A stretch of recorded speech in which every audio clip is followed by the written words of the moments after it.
Welcome back to another video. In this video, we're going to understand what are the table functions.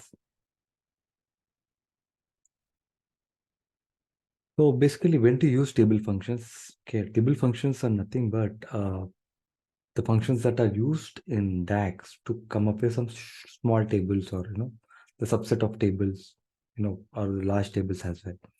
So basically, we use table functions whenever we want to filter or work with tables of data. So if you are doing some calculation within a bigger DAX formula, uh, underneath where we wanted to compute some logic based upon some subset of table, that's when we use table functions.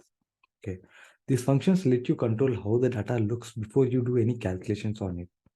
Okay, and to really get how this works, the best way is to see a lot of examples and test your different data in your formulas. So you will understand more about the table functions when you actually start working on them and looking into different examples. That's when you start understanding the best way to deal with the tables, especially the table functions. Sometimes they are like virtual tables which will be forming in the calculations within memory. So when you write a DAX formula to calculate some logic, these are like virtual tables which are forming in the cloud or in the memory, and then it will help you to compute that whatever logic or DAX that you have written inside that bigger DAX formula.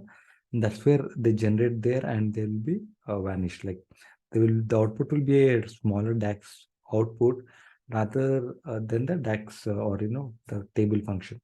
Okay, so we'll see in a moment the application of this. So the majorly used table functions, the important table functions are filter. Filter is one of the important function. And then we have all. All in itself is a table function, and then we have all selected, and then we have all except, and then we have values distinct.